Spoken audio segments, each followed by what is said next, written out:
Olha só, meu povo, foi enterrado nesse domingo o corpo de Isabela Toscano Lira, de 42 anos. Tem a foto dela? Obrigado, Taubaté, está aqui, ó. A Isabela, só 42 anos. Ela era a última vítima do desabamento em uma casa de shows lá no bairro Altiplano, aqui na capital, que recebeu alta. Inclusive, ela recebeu alta do hospital de trauma onde ela estava internada na última quinta-feira. Só que 2 dias depois, a Isabela, ela passou mal. Aí precisou retornar às pressas para o hospital, mas infelizmente o quadro clínico dela se complicou e ela não resistiu. O Oscar Xavier, ele acompanhou o enterro e você vai ver agora aqui na tela do Correio Manhã. O velório de Isabela Toscano Lira, de 42 anos, aconteceu no sábado numa central de velórios em Jaguaribe, com acesso apenas para familiares e amigos próximos. A imprensa não foi autorizada a entrar. Já o enterro aconteceu no domingo pela manhã, no cemitério Senhor da Boa Sentença. Isabela é uma das vítimas do acidente na noite do dia 28 de abril, quando a cobertura do palco numa casa de eventos no Altiplano desabou durante uma festa do cantor Gustavo Sagaz, deixando mais de 60 pessoas feridas.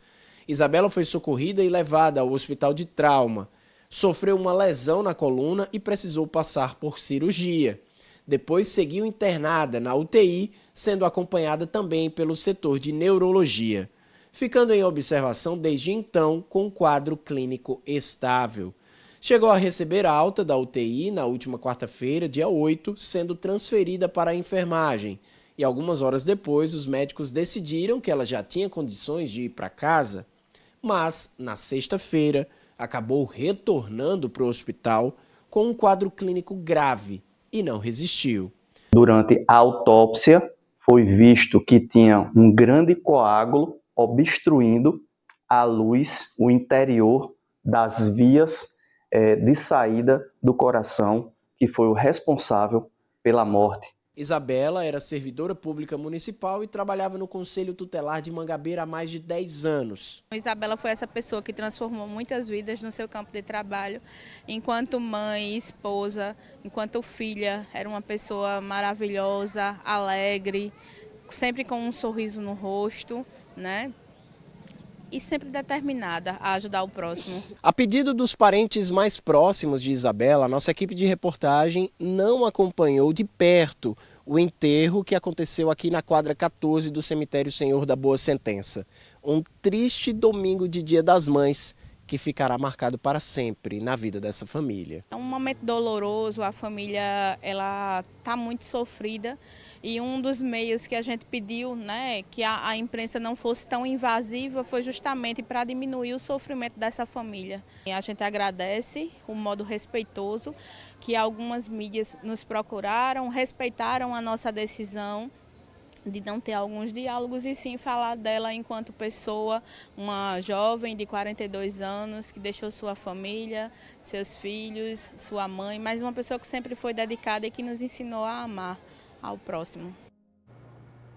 Primeiro, na minha opinião, não tinha que ter ido para casa. Não tinha que ter recebido alta. Se ela foi para casa, passou mal, teve complicação no quadro clínico, isso mostra que ela não tinha que ter recebido alta. Ou eu estou falando alguma besteira aqui, não é possível. Ela não tinha que ter recebido alta. Tinha que ter permanecido no hospital sob o cuidado médico. Agora, falando, tem imagem lá, o Taubaté?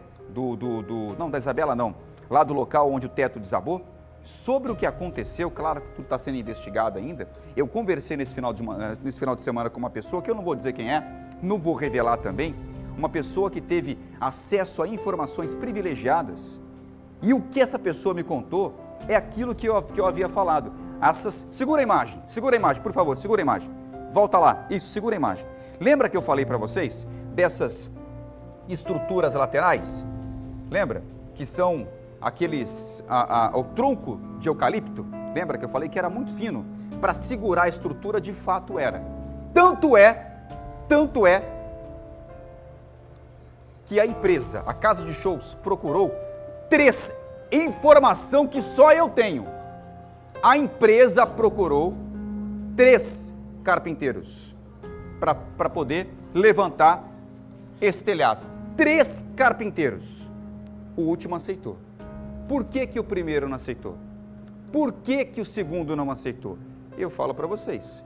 Porque eles não concordaram da forma que o dono da casa de shows pediu para fazer. Eles não concordaram, só o terceiro concordou. Por quê? Esse eucalipto, eles falam bitola, né? O eucalipto ele tinha que ser mais grosso e não fino como estava aqui. Por isso que não suportou o peso. Peso do telhado. Estava chovendo e quando chove, né, para quem não sabe, a telha de barro, ela absorve a água da chuva. Então ela aumenta o peso em 20%. Isso quem me contou foi esse especialista que eu conversei nesse final de semana. A telha aumenta de peso 20%. Então coloca aí, o peso normal mais 20%, mais a chuva caindo, mais a trepidação do som e a movimentação de pessoas. Vocês acham que isso aqui ia aguentar? Como não aguentou. E acabou tirando a vida da Isabela. Coloca a imagem da Isabela, por favor. 42 anos. Foi para casa, depois de receber alta, depois de ficar internada, não resistiu e acabou morrendo por causa de uma irresponsabilidade de construir um teto como aquele, um telhado como aquele que estava na cara, que não ia suportar. Portanto, falei com um especialista que apontou esses detalhes para mim, né? As madeiras laterais de eucalipto, elas tinham que ser mais grossas. Será que foi economia? Essa é a pergunta que fica no ar. Será que foi economia para montar a estrutura que tirou a vida dessa mulher? É essa a pergunta que eu faço para você.